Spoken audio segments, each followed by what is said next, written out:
అంజుతో వ్లాగ్స్కి స్వాగతం అండి. ఈరోజు రొయ్యల కూర ఎలా చేసుకోవాలో తెలుసుకుందాం.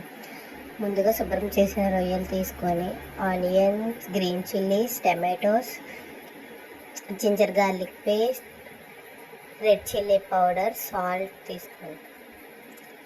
ముందుగా ఒక కడాయిలో కావాల్సినంత ఆయిల్ వేసుకొని దానిలోని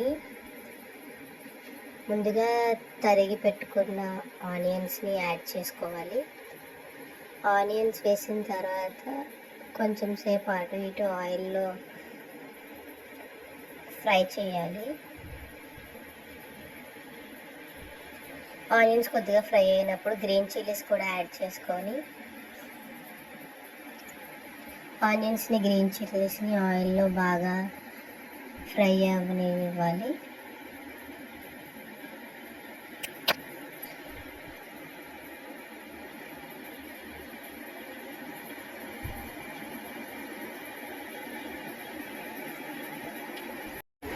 ఆనియన్స్ కొద్దిగా కలర్ చేంజ్ అయ్యేసరికి అందులోనే ముందుగా తరిగి పెట్టుకున్న టమాటోస్ని యాడ్ చేసుకొని వాటిని ఆయిల్లో కొద్దిసేపు మగ్గనివ్వాలి.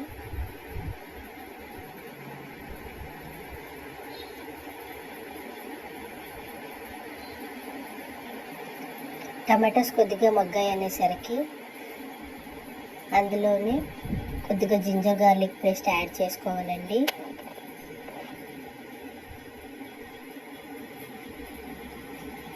జింజర్ గార్లిక్ పేస్ట్ మీ టేస్ట్ తగినట్టుగా మీరు యాడ్ చేసుకోవచ్చు.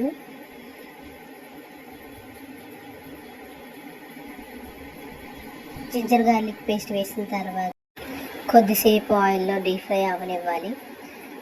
జింజర్ గార్లిక్ పేస్ట్ వేసుకున్న తర్వాత అందులోనే టేస్ట్కి తగినట్టుగా రెడ్ చిల్లీ పౌడర్ని యాడ్ చేసుకోవాలండి.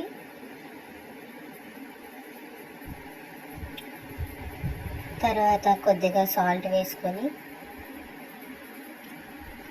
ఒకసారి ఆ మిశ్రమాన్ని అంతటినీ మంచిగా మిక్స్ చేసుకోవాలండి. కడాయి అనేది అడుగు పట్టకుండా కొద్దిసేపు అలా గరిటెతో అటు ఇటు తిప్పుతూ ఉండాలి. చూడండి, ఆయిల్ ఇలా పైకి తేలింది అనేసరికి అందులోనే ముందుగానే వాష్ చేసుకొని పెట్టుకున్న ప్రాన్స్ అనేవి ఉంటాయి కదండి, ఆ ప్రాన్స్ని యాడ్ చేసుకోవాలి. ప్రాన్స్ని యాడ్ చేసుకున్న తర్వాత ఆ మిశ్రమాన్ని మొత్తాన్ని కొద్దిసేపు ఆయిల్లోని డీప్ ఫ్రై అవనివ్వాలి. ఆయిల్లో కొద్దిసేపు మగ్గిన తర్వాత మీకు ఏ కన్సిస్టెన్సీలో కావాలంటే ఆ కన్సిస్టెన్సీలో కర్రీని అనేది ప్రిపేర్ చేసుకోవచ్చు. నేను ఏంటంటే ఆయిల్ అనేది వేసుకోలేదు, ఎందుకంటే ప్రాన్లోనే ఆయిల్ ఉంటుందని. చూడండి, కర్రీ మంచిగా ఆయిల్లో డీప్ ఫ్రై అయ్యింది కదా.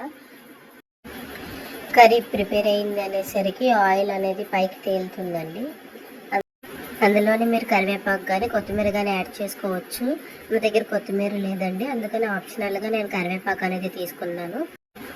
కరివేపాకు వేసుకున్న 2 minutes తర్వాత స్టవ్ ఆఫ్ చేసుకొని ఇలా బౌల్లోకి సర్వ్ చేసుకుంటే ప్రాన్ కర్రీ రెడీ అయినట్లే. సబ్స్క్రైబ్ చేసుకోవడం మర్చిపోకండి.